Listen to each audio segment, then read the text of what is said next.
faire la différence entre l'instinct et l'intuition. Bienvenue sur la chaîne de la résilience. L'instinct est une information mémorielle reçue à partir du bas du corps. L'instinct a toujours pour objectif de prévenir d'un danger. Il est donc très logique que ce soit le corps qui en soit informé en premier. L'instinct, évidemment, vous l'aurez compris, c'est notre part animale, et donc notre ego. Si celui-ci sent un danger, il a besoin de préparer le corps pour y faire face, soit dans la fuite, soit dans l'attaque, soit dans la sidération. Dans l'attaque, ce seront les muscles qui seront sollicités, avec une grande contracture. Ça pourra se manifester par une mâchoire crispée, des poings fermés, une attitude corporelle générale de quelqu'un qui est prêt à en découdre. Pour la fuite, la lecture corporelle sera plutôt de l'ordre de l'agitation. Ça va commencer par les jambes, par des regards incessants sur la porte de sortie, sur sa montre, sur son téléphone.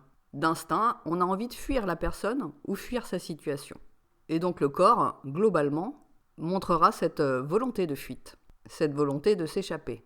Et enfin, la sidération, c'est-à-dire la paralysie du corps, l'impossibilité d'aligner 3 mots, l'impossibilité aussi de se concentrer sur quoi que ce soit. Le corps, dans sa posture générale, montrera qu'il n'y a plus personne à l'intérieur, que ce corps n'est plus habité et qu'il se transforme en statue. Voilà donc les 3 types d'effets corporels possibles lorsque c'est l'instinct qui parle. Maintenant, lorsque c'est l'intuition qui se manifeste à nous, on aura plus l'impression que l'information vient par le haut, par l'esprit, plus exactement à partir de l'esprit. Et ce que l'on pourra constater, c'est que le corps va commencer à se décontracter du haut vers le bas. Mais c'est en premier lieu le mental qui va se détendre, qui va presque donner la sensation de s'illuminer en fait. Vous savez, c'est un peu comme quand on reçoit l'idée géniale ou la prise de conscience fulgurante. On fait un grand soupir de soulagement, bien souvent, et puis on a le sourire qui s'affiche sur le visage, sans aucune raison apparente. Et puis surtout, on ressent une grande joie intérieure. Alors on pourrait dire que l'instinct est une grande contracture, alors que l'intuition, au contraire, est une grande détente. Ça, ce sont des points fiables sur lesquels se reposer pour être sûr de faire la différence entre l'instinct, et donc l'ego, et l'intuition, qui vient, pourrait-on dire, du moi supérieur. Mais alors, une question se pose. Entre l'instinct et l'intuition, lequel des deux a-t-on intérêt à écouter et à suivre ? Eh bien, encore une fois, tout dépend des circonstances. Si vous vous retrouvez face à un lion, vous avez plutôt intérêt à écouter votre instinct de protection. Si vous vous retrouvez devant quelqu'un qui vous menace avec une arme, c'est la même chose. Vous allez écouter votre instinct, et donc vos indications corporelles. Parce que dans ce genre de circonstances, c'est votre vie qui est directement menacée. Et donc c'est votre instinct qui a la bonne réponse. Par contre, quand vous vous retrouvez face à une personne que vous ne connaissez pas, ou face à une situation que vous ne maîtrisez pas, c'est là où les choses peuvent se compliquer un petit peu. Parce qu'à ce moment-là, et l'instinct et l'intuition vont se manifester en même temps, et ne vont pas vous donner forcément le même son de cloche. Et voilà, le dilemme intérieur commence. Il va falloir le trancher grâce au libre arbitre. L'ego déteste ces 3 choses, l'inconnu, le mauvais souvenir ou l'opposition à sa croyance.